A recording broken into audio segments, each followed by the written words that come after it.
ایک عورت جس کی شادی ہو گئی، ابھی اس کو کسی بھی چیز کی عقل نہیں تھی اور اس کے گھر والوں نے اس کی شادی کروا دی۔ شادی کے کچھ ہی سال گزرے، اس کو 2 بیٹیاں خدا نے دی۔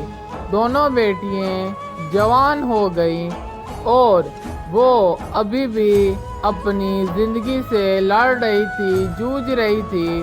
اس کی حالات زندگی کے بہت خراب چل رہے تھے، کیونکہ اس کا گھر والا کچھ اچھا کام کاج نہ کرتا تھا، جس کی وجہ سے اس کا گھر کا نظام اتھل پتھل ہو گیا تھا، اور اوپر سے اس کی ساس ہر وقت اس کو طعنے دیتی رہتی کہ جب سے تم اس گھر میں آئی ہو، اس گھر کی خوشیاں ہی ساری چلی گئی ہیں۔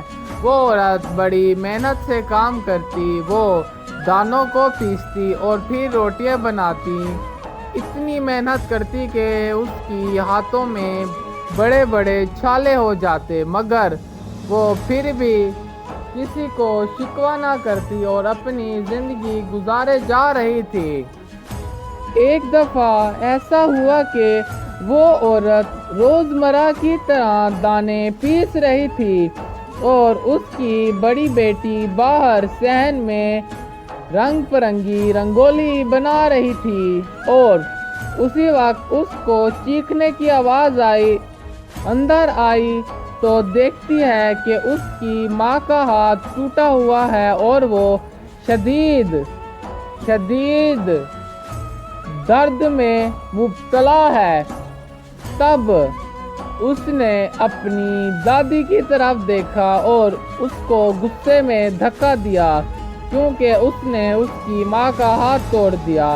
تو وہ اپنی دونوں بچیوں کو لے کے وہاں سے چلی گئی، تو ان کا جینا دشوار ہو گیا، کیونکہ چکی پیس کے دانے بنانا اور اس سے روٹی پکانا نہایت ہی مشکل تھا۔ اس کا ہاتھ ٹوٹ جانے کی وجہ سے اس نے گھر چھوڑ دیا، کیونکہ اب وہ ظلم برداشت نہیں کر پا رہی تھی، اور جب اس کے گھر والے کو ان سب باتوں کا پتہ چلا تو اس نے جا کے اپنی بیوی سے معافی مانگی اور اس کو گھر لے آیا۔ تب اس کی ماں کو احساس ہوا کہ گھر عورتوں سے بنتا ہے، تم 2 دن یہاں نہیں تھی تو گھر کا پورا نظام اتھل پتھل ہو گیا۔ تب اس کی ماں نے اپنی بہو سے کام نکلوانا اور اس پہ طنز کرنا چھوڑ دیا، اور خوشی خوشی سب مل جل کر رہنے لگ گئے۔